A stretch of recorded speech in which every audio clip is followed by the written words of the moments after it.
Hello everyone, welcome back to the channel the twin bros. My name is Atisha Chandel और आज की इस video में हम लोग क्लास 11 साइकोलॉजी से चैप्टर नंबर 8 कवर करने वाले हैं, जिसका नाम है मोटिवेशन एंड इमोशन। अब ये जो पर्टिकुलर चैप्टर है, आपको इसका पीडीएफ नीचे डिस्क्रिप्शन बॉक्स में मिल जाएगा। इस पीडीएफ में मैंने सर्टेन पार्ट्स को हाईलाइट कर रखा है। ये जो हाईलाइटेड पार्ट है, ये आपके एग्जाम पॉइंट ऑफ व्यू से इंपॉर्टेंट हो जाता है, तो आप इसको साइड बाय साइड अपनी एनसीईआरटी में भी हाईलाइट कर सकते हैं। तो बेसिकली जो भी टॉपिक के मेन पॉइंट्स होते हैं, ये वो वाले पॉइंट्स हैं। इसके अलावा यहाँ पे आप देखोगे कि मैंने सर्टेन क्वेश्चंस भी दिए रखे हैं आपको यहाँ पे ब्लू टेक्स्ट में। ये आपके एक्स्ट्रा क्वेश्चंस हो जाते हैं। So once you are done with this chapter and आप एनसीईआरटी के क्वेश्चन सॉल्व कर लोगे, उसके बाद you can solve these questions as well. मैंने ट्राई किया है कि हर टॉपिक के लिए मैं एक क्वेश्चन बनाऊं, जिससे आपका पूरा पूरा टॉपिक कवर हो जाए क्वेश्चंस के विद इन। तो आप इन क्वेश्चंस को प्लीज एक बार ट्राई करना, इससे आपको रिविजन हो जाएगा। इसके अलावा जो लोग होते हैं जिनको नोट से पढ़ना प्रेफर करते हैं, वो उनके लिए मैंने नोट्स भी आपको नीचे अवेलेबल मिल जाएंगे। डिस्क्रिप्शन बॉक्स में नोट्स भी अवेलेबल हैं। तो अगर आपको लगता है कि आप बेटर विजुअल लर्नर हैं, आपको फ्लो चार्ट्स वगैरह से ज्यादा पढ़ाई अच्छे से हो पाती है, then please do access them as well. Now let us begin up with this chapter. अब हम लोग जब मोटिवेशन की बात करते हैं, तो this is a very common word. We have heard about motivation in our day to day life, कि ये इंसान बहुत मोटिवेटेड है तभी they are able to do so well in their life. ये इंसान बहुत कम मोटिवेटेड है तो they are not able to do very well in their life. तो ये जो मोटिवेशन वर्ड है, ये कहाँ से आता है और इसका क्या मतलब है? क्या हम लोग जो डे टू डे लाइफ में मोटिवेशन यूज करते हैं, is it similar to psychological motivation? That is exactly what we will be discussing यहाँ पे। अब मोटिवेशन जो है, इसका बेसिकली मतलब है something which moves behaviour, something which brings about a sort of behaviour आपके अंदर। ठीक है, ये जो टर्म मोटिवेशन है, ये एक लैटिन वर्ड से आया है, जिसका मतलब है मूवेर, which refers to movement in activity. ठीक है, कोई भी एक्टिविटी ऐसे उसमें मूवमेंट हो रही है, वहां से ये वर्ड आया है। तो motivation comes from a Latin word मूवेर। एंड हमारे जो डे टू डे लाइफ की एक्टिविटीज में जो हम एंगेज करते हैं, that can be explain through motivation. So for example, कि अगर एक इंसान है जो पूरा दिन पढ़ाई करता होता है, ठीक है, so we know that they are very motivated to get good marks in their exams. यहीं अगर कोई इंसान है जो बहुत ज्यादा काम करता है या फिर वो स्पोर्ट्स में एंगेज करता है, so we know that they are very motivated to achieve that वहां पे अचीवमेंट। तो हम लोगों के बिहेवियर से उनका मोटिवेशन समझ सकते हैं। ठीक है, एंड आपको जो मोटिवेशन होता है, वो आपके बिहेवियर को ड्राइव करता है। Motives also help us in making predictions about behaviour. तो अगर हम नोटिस करते हैं कि कोई इंसान है जो कंसिस्टेंटली बहुत ज्यादा मोटिवेटेड रहता है, तो हम ये कह सकते हैं कि that person is more likely to achieve their goals, because वो इतना ज्यादा मोटिवेशन में रहते हैं, इतना ज्यादा उनके अंदर मोटिवेशन है, वो आगे भी जाके अच्छा परफॉर्म करेंगे ही करेंगे। सिमिलरली, अगर कोई इंसान बहुत कम मोटिवेटेड रहता है, तो we can say they might have a lot of trouble in achieving their particular goals. तो तभी मोटिवेशन से हम लोग प्रिडिक्ट जरूर कर सकते हैं लोगों के फ्यूचर को और लोगों के बिहेवियर को। तो मोटिव्स जो होते हैं are the general state that enable us to make predictions about behaviour in many different situation. In other words, motivation is one of the determinants of behaviour. Instincts हो गए, आपके ड्राइव हो गए, नीड्स हो गए, गोल्स हो गए और इंसेंटिव्स हो गए, ये सब मोटिवेशन के अंदर आते हैं। अब इन वर्ड्स का क्या मतलब होता है, वो हम लोग आगे डिस्कस करेंगे as and when chapter progress करेगा। अब मोटिवेशनल साइकिल से बात शुरू करते हैं। Motivational cycle is basically the concept through which psychologist explain the entire process of motivation. तो मोटिवेशन स्टेजेस के थ्रू आता है, एंड इस स्टेजेस को हम लोग एक्सप्लेन करते हैं through the process of motivation cycle. सब कुछ चीजें शुरू होती है आपकी एक नीड के साथ। नीड क्या होता है? इस लैक और डेफिसिट ऑफ सम नेसेसिटी। एक ऐसी चीज जो आपके लिए बहुत नेसेसरी, अगर वो चीज आपके पास कम में हो या फिर एकदम ना हो, तो आपको एक नीड अराइज होती है। जैसे कि I am in need of water, कब? जब मेरे पास पानी कम हो। ठीक है, नीड्स और वांट्स में क्या फर्क है? वांट्स आपकी इच्छा से आते हैं, नीड आपके वो जरूरी है। ठीक है, आप आइसक्रीम के बिना रह सकते हो, बट आप पानी के बिना नहीं रह सकते। तो ऐसे समझिए। तो नीड जो होता है इस लैक और डेफिसिट ऑफ सम नेसेसिटी, और ये जो कंडीशन होती है of need leads to drive. ठीक है, नीड हमारे पास जैसे अराइज करती है, नीड की वजह से एक ड्राइव अराइज करता है। अब जैसे ही ये ड्राइव अराइज होता है, अराउजल आता है। अराउजल मतलब कि आप ज्यादा स्टिमुलेटेड हो जाते हो टू टेक एक्शन। उसके बाद आपका आता है गोल डायरेक्टेड बिहेवियर। फॉर एग्जाम्पल, अगर यही पानी का एग्जाम्पल ले लेते हैं, तो आपको प्यास लगती है, प्यास से आपके अंदर एक ड्राइव आती है, एक अराउजल आता है, और आपका गोल डायरेक्टेड बिहेवियर क्या होगा कि फ्रिज के पास जाके पानी ले लेते हैं, या फिर अगर आप बाहर है तो शॉप में जाके पानी ले लेते हैं। फिर आप जब उसको अचीव करते हैं, जब पानी आपको मिला ले लेते हैं ना, पानी को ड्रिंक करते हैं, तो आपका जो अराउजल होता है वो रिड्यूस हो जाता है। ये जो नीड होती है पानी पीने की, वो रिड्यूस हो जाती है, एंड देन सब कुछ स्टेबल हो जाता है, एंड इवेंचुअली ऑब्वियसली नीड फिर से अराइज करती है, जब आगे जाके आपको और प्यार पानी पीने का मन करता है। So this is basically the motivational cycle. तो यहाँ पे इन्होंने ये बोल रखा है कि जब आपका साइकिल में आप एक बार अचीव कर लेते हो, तो अचीवमेंट के बाद जब रिडक्शन आता है अराउजल स्टेट में, तो आप एक बैलेंस स्टेट में वापस पे आ जाते हो। मोटिवेशन में आपकी बॉडी मूव करती है, तो एक बैलेंस स्टेट से हट जाते हो आप, ठीक है। बट एक बार आपका वो रिडक्शन हो जाता है अराउजल में, then you achieve the balance state फिर से। And then obviously eventually, because need एक ऐसी चीज है जो हमेशा अराइज करती रहती है, आपको इवेंचुअली कहीं ना कहीं पे फिर से प्यास लगना शुरू हो जाएगी। तो वहां से फिर से आपका मोटिवेशन का साइकिल स्टार्ट हो जाता है। तभी एक साइकिल है, एक लीनियर प्रोग्रेशन नहीं है, एक साइक्लिक प्रोग्रेशन है, बिकॉज ये बार बार होता रहता है, रिपीटेडली होता जाता है। अगर मोटिवेशन की बात करें तो मोटिव्स जो होते हैं, मोटिव्स दो टाइप के होते हैं ब्रॉडली अगर कैटेगराइज करा जाए तो, biological motives and psycho social motives. अब ये नाम से ही आप समझ सकते हैं, बायोलॉजिकल मतलब जो आपकी फिजियोलॉजी से रिलेटेड हो, आपके बॉडीली मूवमेंट से रिलेटेड हो, ठीक है। फिजियोलॉजी मतलब ऑर्गन से रिलेटेड हो, आपके बॉडी पार्ट से रिलेटेड हो। Psycho social is basically individual, और इंडिविजुअल की इंटरेक्शन जो उनकी इन्वायरमेंट के साथ है, उनसे जब मोटिवेशन अराइज करता है तो वो साइको सोशल मोटिव्स हो जाते हैं। अब ये जो दो कैटेगरीज है, ये वाटर शेड कैटेगरीज नहीं है। इसका क्या मतलब हो गया कि एक दूसरे से बहुत डिफरेंट कैटेगरीज नहीं है, ये इंटरडिपेंडेंट कैटेगरीज है। आपके यहाँ पे जो बायोलॉजिकल मोटिव्स होते हैं वो साइको सोशल के साथ मिक्स करते रहते हैं, साइको सोशल बायोलॉजिकल के साथ मिक्स करते रहते हैं। So these are very interdependent in nature, और ये कहना कि कोई भी मोटिव एब्सोल्युटली बायोलॉजिकल है या फिर एब्सोल्युटली साइको सोशल है, ये गलत हो जाता है हमारे एंड पे। तो यहाँ से इस चीज को ध्यान रखते हुए हम लोग आगे बढ़ेंगे एंड एक एक करके इन मोटिव्स को डिस्कस करेंगे। सबसे पहले बायोलॉजिकल मोटिव्स को डिस्कस करेंगे। बायोलॉजिकल मोटिव्स क्या हो जाता है? मोटिवेशन, ये जो हम लोग बहुत अर्ली टाइम से देखते आ रहे हैं, ये बायोलॉजिकल एम्फेसिस से हम लोगों ने मोटिवेशन को डिस्क्राइब किया है। यहाँ पे लोगों ने रख रखा है कि बायोलॉजिकल और physiological approach to explain motivation is the earliest attempt to understand the causes of behaviour. ठीक है, बहुत टाइम से ये अंडरस्टैंडिंग ऑफ मोटिवेशन आ चुकी है। यहाँ पे अप्रोच जो होता है ये कहता है to the concept of adaptive act holds that organisms have needs, जो प्रोड्यूस करती है drive, which stimulate behavior leading to a certain action towards achieving this, and which reduces the drive. So this is basically entire motivational cycle जो मैंने आपको बताया, वही इन लोगों ने यहाँ पे एक्सप्लेन कर दिया है। इधर उन्होंने इंस्टिंक्ट वर्ड का यूज किया है। इंस्टिंक्ट क्या होता है? एक इनबॉर्न पैटर्न होता है वो बिहेवियर जो बायोलॉजिकली डिटर्मिन्ड होता है रादर देन लर्न। इसका क्या मतलब है कि इंस्टिंक्ट एक ऐसी चीज है जो आप जिसके साथ पैदा होते हो, ये ऐसी कोई चीज नहीं है जो आप लर्न करते हो, रादर आपके पास ऑलरेडी होती है। Us as organism we already have this. For example, जैसे पेरेंटल केयर होता है, रिप्रोडक्शन होता है, ये सारी ऐसी चीजें होती है जिसके साथ हम ऑलरेडी बॉर्न होते हैं। ये हमको किसी ने सिखाया नहीं होता है, this is something which we naturally we come in to play. सो ये सारी चीजें जो होती है, curiosity, flight, repulsion, reproduction, parental care, ये आपके आ जाएंगी इंस्टिंक्ट्स के अंदर। इंस्टिंक्ट्स आपकी इनेट टेंडेंसीज होती हैं जो सारे मेंबर्स में पाई जाती है एक पर्टिकुलर स्पीशीज की। Instinct has an impetus which drives the organism to do something which reduces that impetus. Impetus मतलब एक फोर्स आता है आपके बॉडी के अंदर से कि मुझे ये चीज अचीव करनी है। तो ये इंस्टिंक्ट जो होता है ये एक फोर्स के साथ आता है, एंड उस फोर्स की वजह से, उस फोर्स को काम डाउन करने के लिए आपकी बॉडी अचीव करना चाहती है, उस इंस्टिंक्ट को रीच करना चाहती है। सम बेसिक बायोलॉजिकल नीड्स आपकी आ जाती है, हंगर, थर्स्ट एंड सेक्स। तो ये जो तीन है, ये प्राइमरी 3 बेसिक बायोलॉजिकल नीड्स है जो एसेंशियल होती है एक इंडिविजुअल के लिए and survival of the species के लिए। तो सबसे पहले let us start by understanding what hunger is. Hunger is basically, हम सब जानते हैं जब भूख लगती है, it motivates people to obtain and consume food. जब भी भूख लगेगी ऑब्वियसली आपको खाने के लिए तरफ जाओगे। अब हम लोग जब अंडरस्टैंड करते हैं हंग्री होना का क्या होता है, तो हमें पता है कि हंग्री होना क्या होता है, बट साइंटिफिक वेज में हंग्री होना क्या होता है। तो studies have indicated that many events inside and outside our bodies may trigger hunger और इनहिबिटेड। तो बहुत सारे इवेंट जो हमारे बॉडी के अंदर होते हैं एंड बॉडी के बाहर होते हैं, वो ट्रिगर कर सकते हैं हंगर को। तो सबसे पहले तो जैसे स्टमक का कॉन्ट्रैक्शन, स्टमक के कॉन्ट्रैक्शन जो होता है वो सिग्निफाई करता है कि आपका जो स्टमक है वो एम्प्टी है। Low concentration of glucose in the blood, हम सब जानते हैं ब्लड में ग्लूकोज कॉन्सेंट्रेशन होता है, तो अगर वो कम हो जाता है देन मतलब आप हंग्री हो। इसके साथ लो लेवल ऑफ प्रोटीन होता है and low level of amount of fats जो हमारे बॉडी में स्टोर होता है, तो ये हंगर को ट्रिगर करता है। इसके साथ साथ आपको जो लिवर होता है वो भी रिस्पॉन्ड करता है by sending nerve impulses to the brain. अगर लिवर नोटिस करता है कि आपके पास ज्यादा खाना नहीं आ रहा है, तो वो नर्व इम्पल्सेस भेजता है ब्रेन को।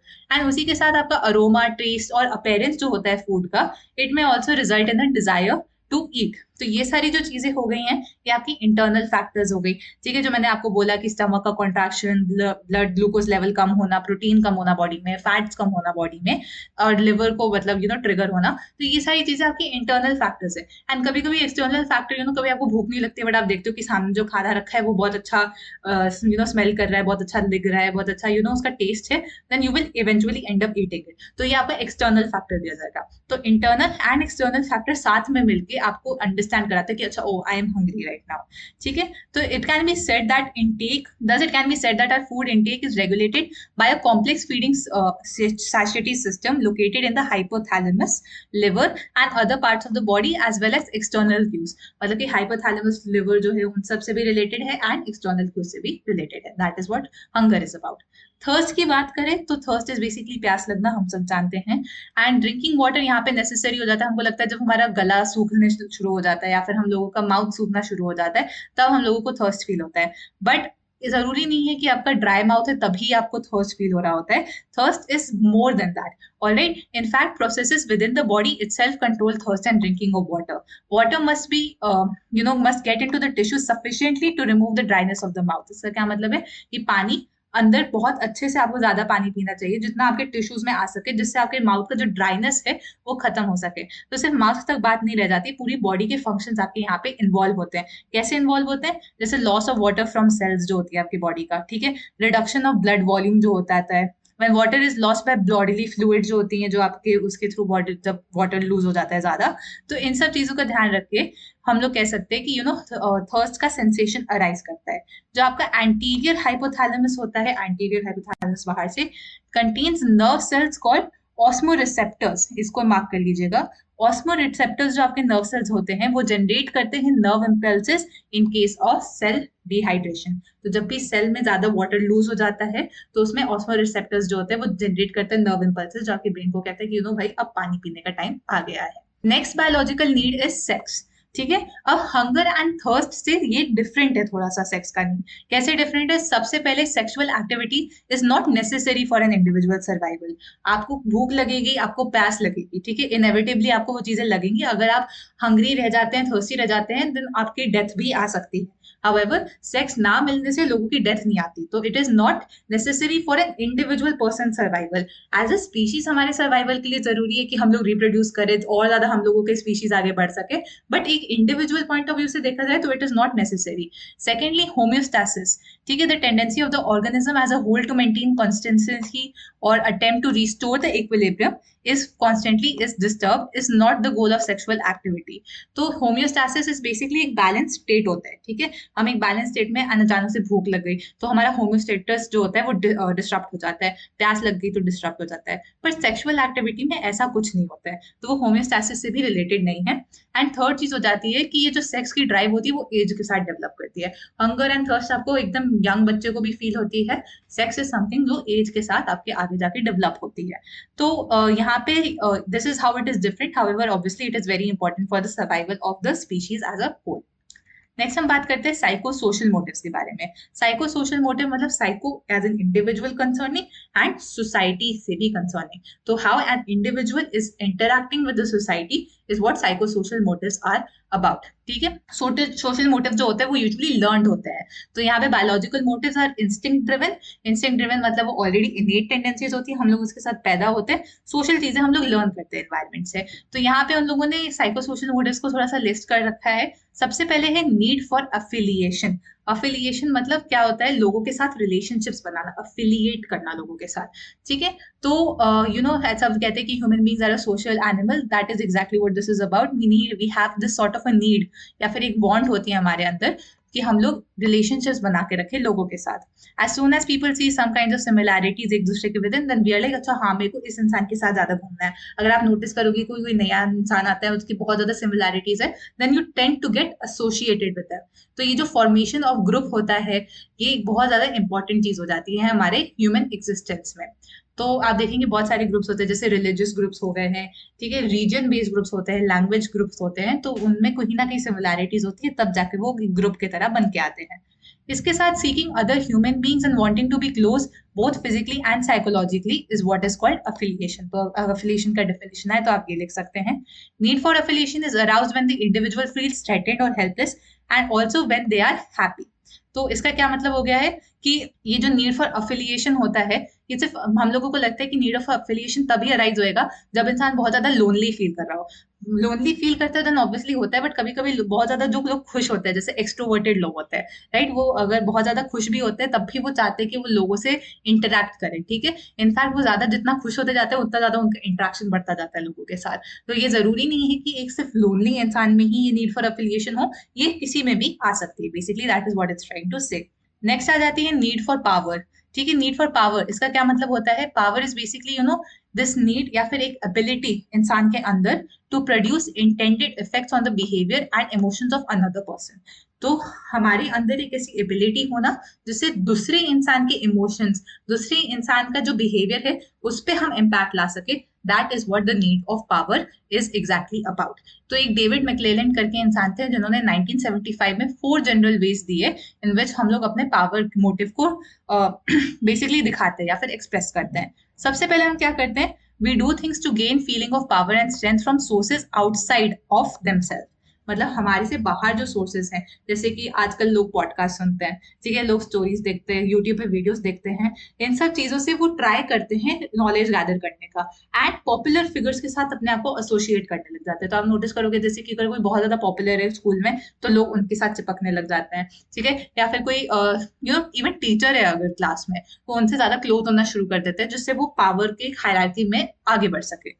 Secondly, power can also be felt from sources within us and may be expressed by building a body and mastering urge impulses. तो आप देखेंगे बहुत सारे लोग जिम जाते हैं, ठीक है, जिम क्यों जाते हैं? जिससे वो बॉडी बिल्ड कर सकें।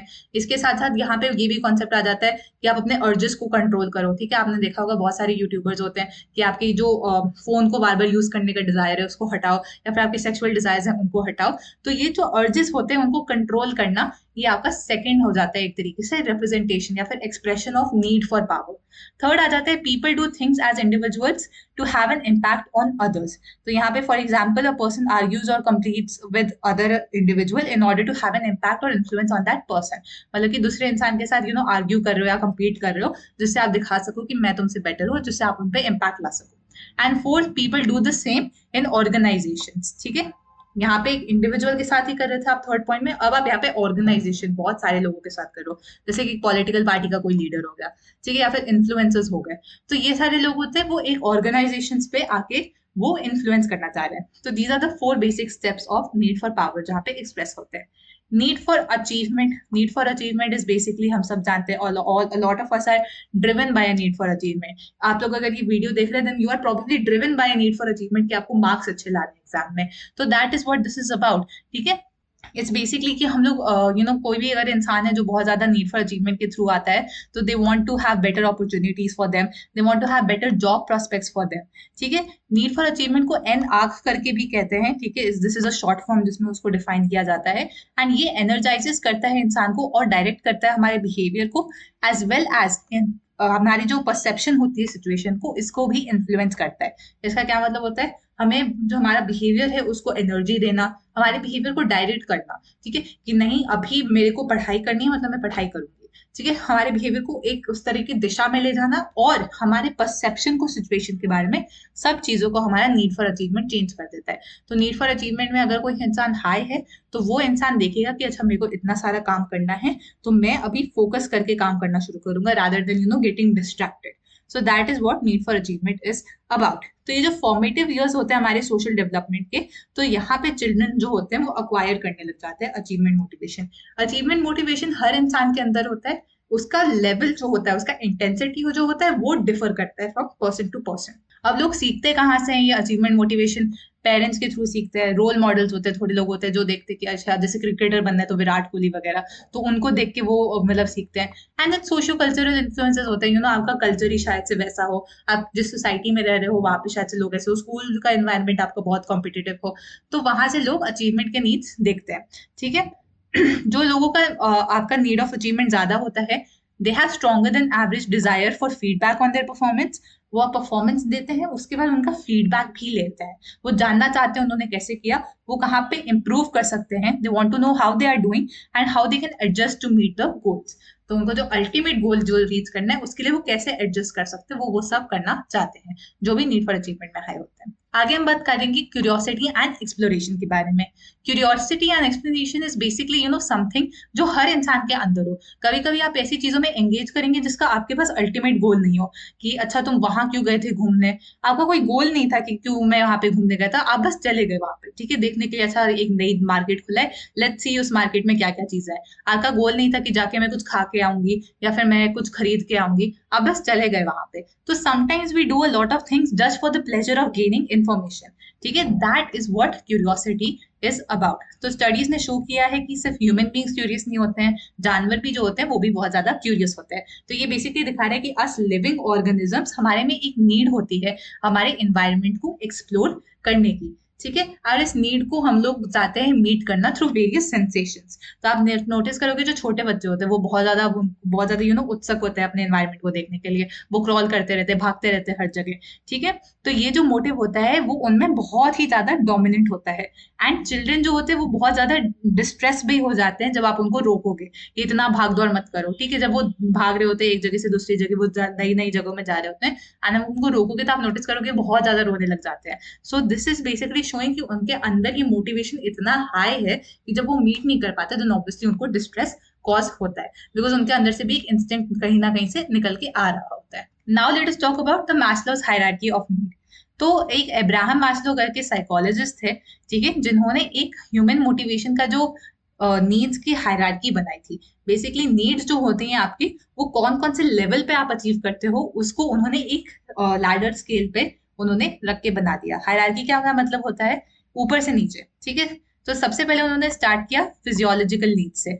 आपकी फिजियोलॉजिकल नीड्स क्या होती है, जो आपकी बॉडी को चाहिए जो नीड्स होती है, ठीक है, जैसे कि प्यास हो गई, हंगर हो गया, सेक्स हो गया, ठीक है, एक शेल्टर वाला एरिया हो गया। तो ये सारी जो फिजियोलॉजिकल नीड्स होती हैं which is required for you to lead a life, ठीक है, कि आपके सर्वाइवल के लिए जरूरी होती है, ये बॉटम पे आती है। इसका क्या मतलब है कि इन नीड्स को अचीव करना जरूरी ही जरूरी है। इसके बाद हम आते हैं, आगे बढ़ते हैं सेफ्टी नीड्स पे। तो आप सेफ्टी नीड्स पे डायरेक्ट जंप नहीं मारोगे, पहले आपको फिजियोलॉजिकल नीड्स अचीव करनी है। एक बार आपकी फिजियोलॉजिकल नीड्स अचीव हो जाती हैं, तब आपके पास क्वेश्चन आता है आपकी सिक्योरिटी का, ठीक है, कि हम लोग कभी सेफ्टी क्या होती है हमारी, कभी कुछ थ्रेटन हो गया तो हम लोग कैसे सॉल्व करेंगे। सेफ्टी नीड्स क्या हो जाएंगी आपकी डे टू डे लाइफ में, कि एक सेफ नेबरहुड में रह रहे हो, ठीक है, या फिर आपके पास इंश्योरेंस हो गया, ठीक है, फाइनेंशियल सेफ्टी हो गई। तो ये सारी चीजें आपकी सेफ्टी में आ जाएंगी। Next comes the desire to love and to be loved. एक बार आपका सेफ्टी नीड्स वगैरह सेट हो जाता है, then you are motivated to love and to be loved, ठीक है। आपका लव वाला डिजायर यहाँ से शुरू हो जाता है, ह्यूमन कनेक्शंस बनाने का डिजायर यहाँ से शुरू हो जाता है। उसके बाद आपका आता है love and to be love के बाद सेल्फ एस्टीम वाला, ठीक है, खुद के बारे में आप कैसे अपने आप को परसीव करते हो, खुद के बारे में क्या वैल्यू जजमेंट्स बनाते हो, वो आपके सेल्फ एस्टीम में आता है, ठीक है। एक बार आपका सेल्फ एस्टीम भी अचीव हो जाएगा, देन इंसान सेल्फ एक्चुअलाइजेशन की स्टेज में आता है, जहां पे हम अपना फुल पोटेंशियल रीच कर लेते हैं। फुल पोटेंशियल रीच कर लेते हैं का क्या मतलब हो जाता है, कि हम लोग सेल्फ अवेयर बन जाते हैं, सोशली रिस्पॉन्सिव बन जाते हैं, क्रिएटिव बन जाते हैं, स्पॉन्टेनियस होते हैं हमारे एक्शंस, हम ओपन होते हैं, नोवेल्टी, नोवेल्टी मतलब नई नई चीजों के लिए ओपन होना, चैलेंजेस को एक्सेप्ट करते हैं, ठीक है, एक सेंस ऑफ ह्यूमर होता है, एंड हमारे पास एक कैपेसिटी होता है डीप इंटरपर्सनल रिलेशनशिप्स को बनाने का।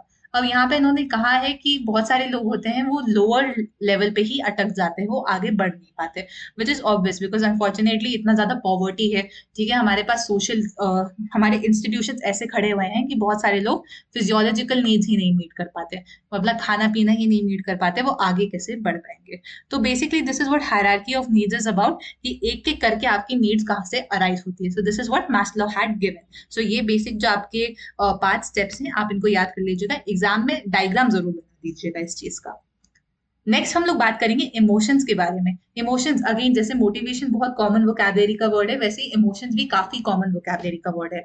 आपने डिस्कस किया होगा इमोशंस के बारे में, कभी कभी आप इमोशंस की जगह फीलिंग्स वर्ड यूज कर लेते थे, कभी कभी आप मूड यूज कर लेते हो। तो ये जो तीनों वर्ड्स हैं, इमोशन, फीलिंग, मूड, ये तीनों हम लोग सिनोनिम्स की तरह यूज करते हैं, एज इफ ये तीनों वर्ड्स एकदम सेम चीज मीन करते हैं। However that is not true.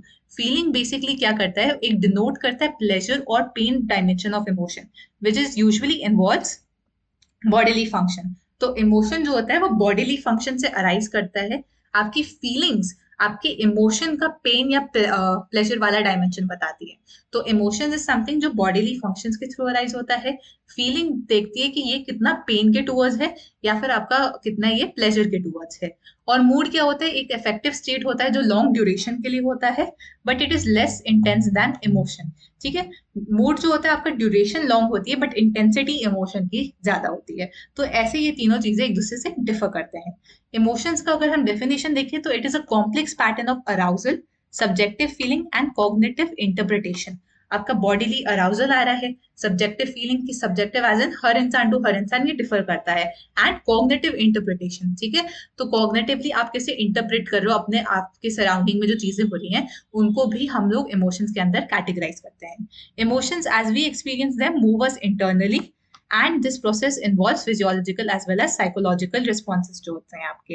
ये सब्जेक्टिव होता है, experience person to person differ करता है, and it has been noticed that at least 6 emotions are experienced by people.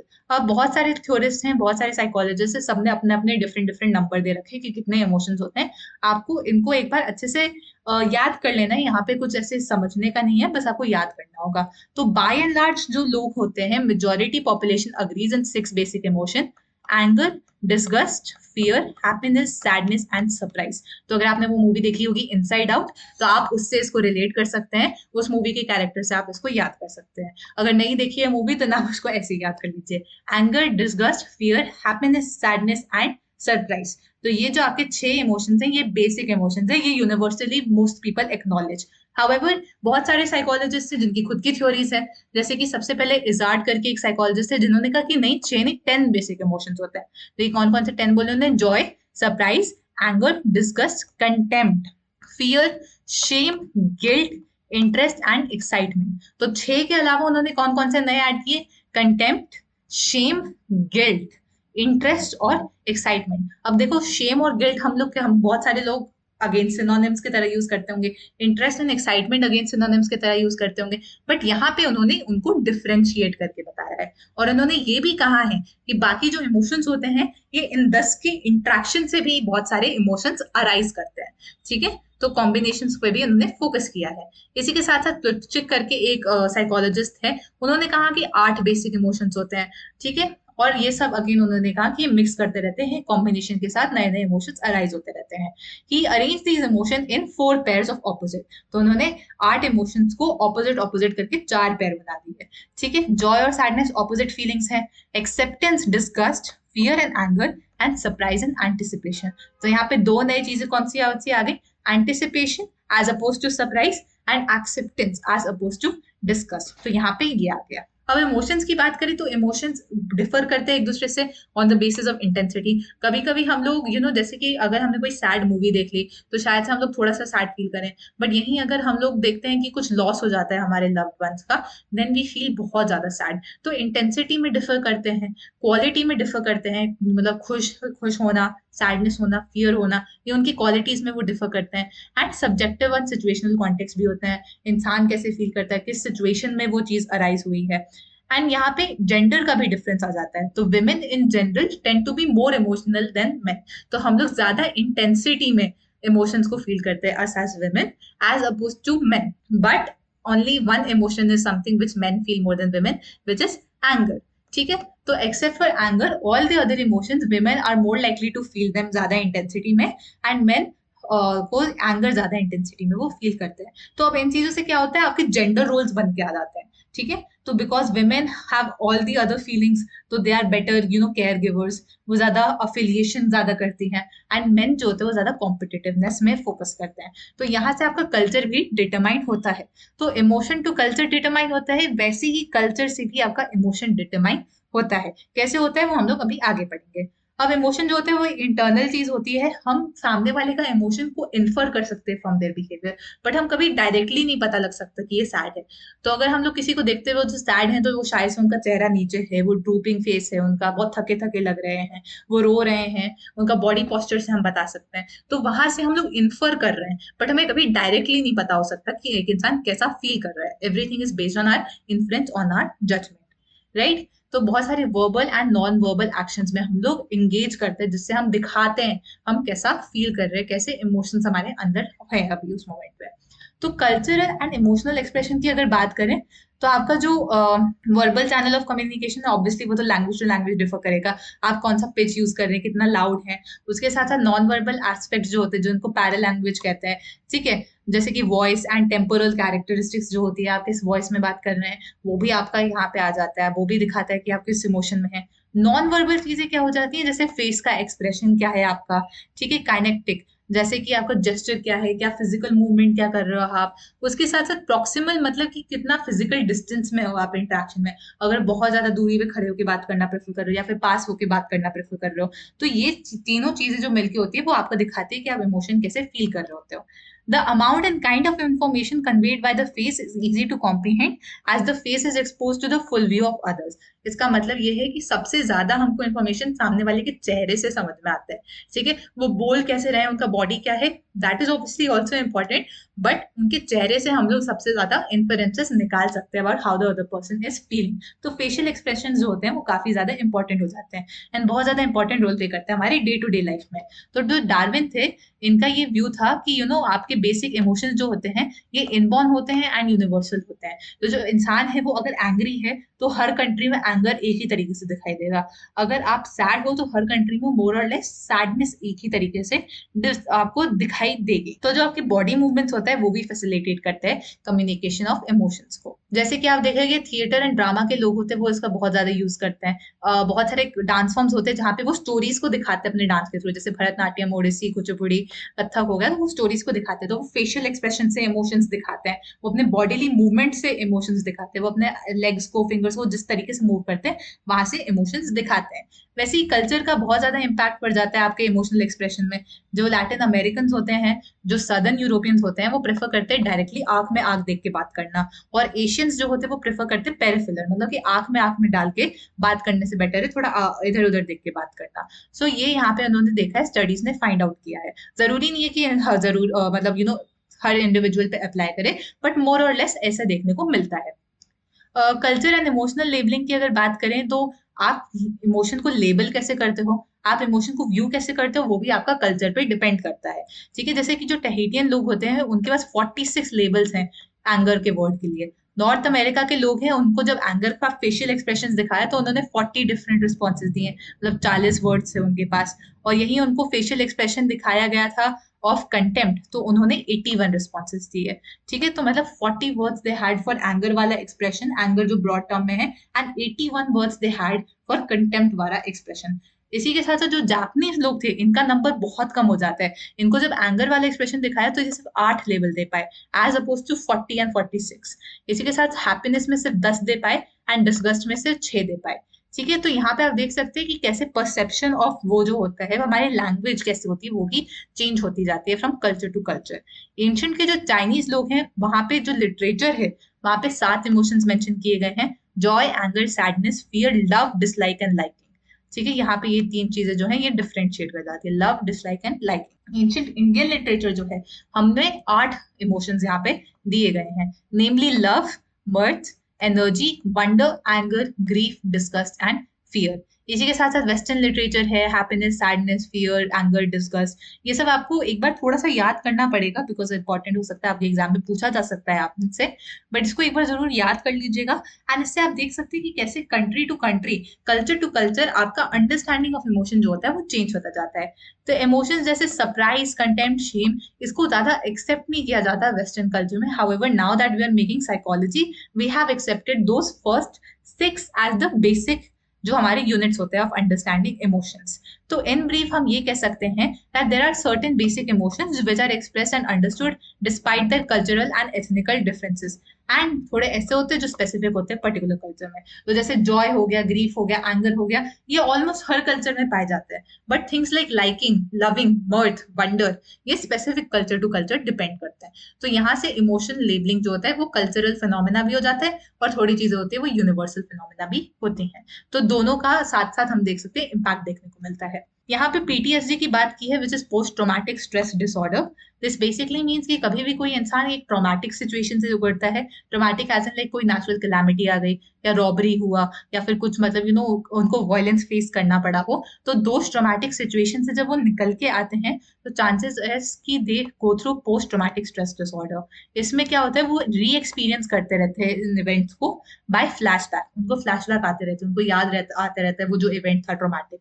उसके साथ ओवरवेलमिंग थॉट्स आते रहते हैं उनको, एंड ये बहुत ज्यादा सब्सटैंशियल पीरियड ऑफ टाइम के लिए होता है, मतलब काफी ज्यादा टाइम के लिए ये चलता रहता है। पर्सन इमोशनली डिस्टर्ब फील करता है, वो अडॉप्ट नहीं कर पाते अप्रोप्रिएट कोपिंग मैकेनिज्म को, वो अडेप्ट नहीं कर पाते अपने एनवायरनमेंट में, तो वो मैल अडेप्टिव बिहेवियर में इंडल्ज करने लग जाते हैं। तो this is what post traumatic stress disorder is about. इसमें मोस्ट प्रोबेबली क्वेश्चन नहीं आएगा, but it's a good idea to read about it, short question आ सकता है आपको। Next is managing negative emotions. तो नेगेटिव इमोशंस जो होते हैं वो आपको ऑब्वियसली बहुत सारे लोग होते हैं वो बहुत ज्यादा इंटेंसिटी में फील करते हैं negative emotion, which is a bad thing, right. Even though negative emotions are important, हमारा जो एंगर होता है, हमारा जो सैडनेस होता है, हमारा फियर होता है, this is very important for us. If it is a part of us, मतलब उसका कुछ फंक्शनल यूनिट होगा, जो डार्विन की थ्योरी है कि जो भी चीज हमारे बॉडी में है अभी उसका कुछ फंक्शनल यूनिट होगा तभी वो हमारे बॉडी में है, तभी ये नेगेटिव इमोशंस भी बहुत ज्यादा जरूरी होता है। बट अगर ये बहुत ज्यादा इंटेंस हो जाए then obviously they can cause us a lot of harm.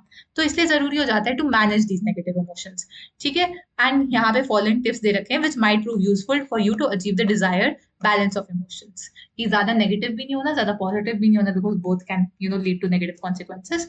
तो इसको हम लोग बैलेंस कैसे बना सकते हैं? सबसे पहले सेल्फ अवेयरनेस इंक्रीज करना, ठीक है। अपने इमोशंस क्या है, आपकी फीलिंग्स क्या है किसी भी पर्टिकुलर मोमेंट में, उसके बारे में सोचना, सेल्फ अवेयरनेस गेन करना। अप्रेज करना सिचुएशन को ऑब्जेक्टिवली। कभी कभी क्या होता है, हम लोग अपने इमोशंस में आके सिचुएशन को अप्रेज करना मतलब हमसे नहीं हो पाता। जैसे अगर कोई इंसान बहुत गुस्से में है तो वो छोटी छोटी चीजों में भी बहुत ज्यादा गुस्सा हो जाएगा। तो अपने आप को याद दिलाना कि आपके इमोशन से आप अप्रेज नहीं कर रहे हो सिचुएशन को, एज एन आप सिचुएशन को अपने इमोशंस के थ्रू नहीं देख रहे हो, ऑब्जेक्टिवली देख रहे हो। अच्छा कि ऐसा कुछ हुआ है, अब मैं अपने इमोशंस को पावर में नहीं आने दूंगा, I just understand that situation, emotion will not take control over me. Do some self monitoring, देखना कि कहाँ कहाँ पे आपके इमोशंस बहुत ज्यादा लीक हो जाते हैं, कहाँ कहाँ बहुत गुस्सा आते हैं, कहाँ कहाँ पे बहुत ज्यादा हैप्पीनेस आता है। उन सब चीजों को मॉनिटर करना, नोटिस करना है कि कहाँ कहाँ पे आपको वर्क करना है, कहाँ कहाँ पे आपको बैलेंस हो। तो वैसे self monitoring is also important. And engaging in self modelling. Self modelling क्या होता है? एक आइडियल अपने दिमाग में रखना कि एक आइडियल आदिशा चंदेल जितना भी चाहे उसके सामने स्ट्रेसफुल सिचुएशन आ जाए वो गुस्सा नहीं होगी, ठीक है, वो सामने वाले पे चिल्लाएगी नहीं। तो एक ऐसा मॉडल रखना अपने दिमाग से, एंड रिपीटेडली अपने आप को ऑब्जर्व करना कि अच्छा नहीं, एक आइडियल सिचुएशन में मैं ऐसे इंटरेक्ट नहीं करती लोगों के साथ, मैं ऐसे रूडली बिहेव नहीं करती। तो वो सेल्फ मॉडलिंग में आ जाता है। Next is basically your perceptual reorganization and cognitive restructuring. मतलब कॉग्निटिवली रीस्ट्रक्चर करना कि नहीं, मेरी जो चीजें हो रही हैं अभी, जरूरी नहीं है कि हर चीज मेरे साथ बुरा हो, क्योंकि कभी कभी लोगों के साथ क्या होता है, छोटी छोटी चीजें जो होती हैं उनकी एक साथ में बहुत ज्यादा बुरी चीजें हो जाती हैं, and now they feel bad कि अच्छा अब मेरे को अच्छा कॉलेज नहीं मिला तो मेरी लाइफ ही खराब हो जाएगी। सो वो सोच हटा के थोड़ा पॉजिटिव वे में सोचना कि ठीक है, कुछ नहीं हुआ, मुझे अच्छा कॉलेज नहीं मिला, I will still work hard and I will make sure कि मास्टर्स में अच्छा कॉलेज मिले, या फिर मेरी प्लेसमेंट अच्छी लग जाए थ्रू ऑफ कैंपस। तो ऐसी सब चीजों पे फोकस करना, ठीक है। तो परसेप्चुअली अपने आप को रीऑर्गेनाइज करना, कॉग्निटिवली रिस्ट्रक्चर करना। क्रिएटिव होना जरूरी है। जो लोग मतलब एंगेज करते हैं एक्टिविटीज में, हॉबीज जिनकी होती हैं, क्रिएटिव आउटलेट होता है, जो राइटिंग एंड पेंटिंग करते हैं, वो ज्यादा बैलेंस्ड होते हैं उनके इमोशंस। अच्छे और पॉजिटिव रिलेशनशिप रखना लोगों के साथ जरूरी है। ज्यादा अच्छे रिलेशनशिप्स रखोगे, ज्यादा पॉजिटिव रिलेशनशिप रखोगे, then you will be able to develop further in life. Empathy रखना, सामने वाले क्या फील कर रहे हैं उनके शूज में अपने आप को डाल के देखना, वो होती है एम्पैथी। एम्पैथी से भी आपके जो इमोशंस होते हैं वो काफी बैलेंस हो जाते हैं। एंड कम्युनिटी सर्विस में जैसे कहा जाता है कि आप जितना ज्यादा, अगर आपको खुद बुरा फील हो रहा है, आप खुद स्ट्रेसफुल सिचुएशन में हो, तो दूसरों की हेल्प कीजिएगा। इससे क्या होता है, आपकी बॉडी अच्छा रिस्पॉन्स देती है and you feel better. So community service जो होते हैं that also helps you a lot. इसके साथ एंगर को कैसे मैनेज करें? एंगर जो होता है, अगेन एंगर में इंसान का बिहेवियर का कंट्रोल हट जाता है। Anger is one such emotion जो अगर बहुत ज्यादा हो जाता है देन आप अपना बिहेवियर भी नहीं कंट्रोल कर पाते हैं। बट ऐसा जरूरी नहीं है कि एंगर आपको हमेशा कंट्रोल के बाहर हो। आप एंगर को कंट्रोल कर सकते हैं, it is not automatic, it is the result of your thinking. तो एंगर को कंट्रोल में लाने के लिए क्या क्या स्टेप्स लेने चाहिए वो यहाँ पे मेंशन है। जैसे रिकॉग्नाइज करना कि power of your thoughts, cognitive restructuring करना, ठीक है। रियलाइज कि you alone can not control it, ठीक है। सॉरी, रियलाइज करना you alone can control it. इसका मतलब है कि आपसे हो जाएगा, आप कंट्रोल करोगे। अपने थिंकिंग पे ध्यान देने का, ठीक है, कि 1 मिनट शांत हो जाओ, आराम से सोचो। Do not engage in self talk that Burns, do not magnifies negative feeling. मतलब कि अपने आप को, कभी कभी लोग होते हैं ना जो किसी भी सिचुएशन में आते तो फिर अपने आप को बोलने लगते हैं कि अरे ये ऐसा हो गया, ये इतना गंदा इंसान है, ऐसे बड़बड़ाने लगते हैं। तो वो सब नहीं करने का। नेगेटिव फीलिंग्स को ज्यादा मैग्नीफाई मत करना, मतलब कि ज्यादा नेगेटिव फीलिंग्स में इंडल्ज नहीं करना। Do not ascribe intention and ulterior motives to others. ये हमेशा कहना कि हाँ ये तो ऐसा ही है, ये ऐसे ही हरकतें करेगा, ये हमेशा ऐसे ही सोचता है। इरेशनल बिलीव्स को बाहर रखना, कॉग्निटिव रिस्ट्रक्चर करना, ऑब्जेक्टिवली सोचना। Try to find constructive ways of expressing your anger. थोड़े लोग होते हैं वो स्पोर्ट्स में चले जाते हैं, या फिर वो डांस आउट करते हैं, या फिर वो लिख के अपना एंगर एक्सप्रेस करते हैं। तो इन कंस्ट्रक्टिव चीजों से एंगर एक्सप्रेस करना कि एंगर दबा भी ना रहे और किसी को हार्म भी ना पहुंचे। Look inward not outward for anger control. अपने आप बारे में सोचना, सेल्फ मॉनिटरिंग जैसे वहां पे लिखा था। And give your time, yourself time to change. काफी टाइम लगता है, एक बार आपने ये सब पॉइंट्स पढ़ लिए तो आपका एंगर नहीं मैनेज हो जाता। It takes a lot of time, it takes a lot of effort, but stick to it and eventually आप नोटिस करेंगे कि you will feel better about. Next यहाँ पे इन्होंने दे रखा है management of examination anxiety. I am sure बहुत सारे लोगों पे, आप में से जिनको एग्जामिनेशन एंजाइटी होती होगी, एग्जाम से पहले बहुत ज्यादा एंजाइटी फील होना। अब थोड़ी सी anxiety about exams is a good thing, ठीक है। थोड़ी सी एंजाइटी होगी तभी आप आगे जाके उस पर काम करोगे। तो जैसे कहते हैं ना, you stress which is a good stress, तो वो होना जरूरी होता है। बट कभी कभी क्या हो जाता है, लोगों के लिए इतना ज्यादा स्ट्रेस हो जाता है कि वो उनका बैकफायर कर जाता है। तो अगर किसी ने पूरा एनसीईआरटी एकदम स्टार्ट से लेके एंड तक अच्छे से पढ़ी है, but they get so nervous, उनका एग्जाम में वो अच्छे से परफॉर्म नहीं कर पाते, उनके मार्क्स नहीं आ पाते उतना ज्यादा अच्छे से। तो तभी हमें को मैनेज करना बहुत ज्यादा जरूरी हो जाता है। तो यहाँ पे आप दो चीजें ले सकते हैं। एक तो मॉनिटर करना अपने एक्शंस को, और ब्लंटिंग इफेक्ट, ठीक है। मॉनिटर करते जब अपने एक्शन को, एंड इम्प्रूव करना, इफेक्टिव एक्शंस लेना, उसमें क्या कौन सी चीजें आ जाती है? Preparing well. प्रिपेयरिंग वेल का क्या मतलब हो जाता है कि उस चीज के बारे में अच्छे से प्रिपेयर करना। सिलेबस जो आ रहा है, सबसे easy way of decreasing your anxiety, इसके आप बहुत अच्छे से प्रिपेयर करके जाओ। हर चीज अच्छे से पढ़ना, रिवाइज करना, मल्टीपल टाइम रिवाइज करना। उस सिचुएशन में आप कहाँ पे बैठोगे वो भी देखना, ठीक है। सैम्पल पेपर सॉल्व करना, एंड देन उसके बाद एक अगर 3 घंटे का पेपर होता है तो आप कहीं पे जाके अपने रूम में एक छोटी सी जगह बना के कॉर्नर में 3 घंटा अपने आप को नोट करे कि आप बैठे हैं एंड प्रिपेयर कर रहे हैं, एग्जाम का वो दिख रहे हैं। रिहर्सल करना, मॉक एग्जामिनेशन, वही सैम्पल पेपर देना बहुत इंपॉर्टेंट हो सकता है। इनोक्यूलेशन मतलब inoculate your self against stress. मतलब रिहर्सल करें, एंड देन उसके बाद रोल प्लेइंग करते रहे, हमेशा अपने आप को प्रिपेयर करें उस सिचुएशन में। ऐसा सोचे अपने आप को बार बार कि आप स्ट्रेसफुल फील ही ना करें। इनोक्यूलेशन इज बेसिकली अपने आप को थोड़ा रेजिस्टेंट बनाना स्ट्रेस के टुवर्ड्स। पॉजिटिवली सोचना, नेगेटिव थिंकिंग में नहीं जाना कि अरे मेरा क्या होगा क्या होगा। पॉजिटिवली सोचो, एंड देन उसके बाद सीख करो support. Sometimes talking it out with your friends, your family, parents आपके हो गए, स्कूल में टीचर्स हो गए, स्कूल के काउंसलर्स जो होते हैं, उनके साथ ऐसे बात करने से आपको थोड़ा अच्छा फील होगा। तो obviously try to talk it out as well. Blunting क्या होता है? Blunting strategies is basically avoiding the stressful situation.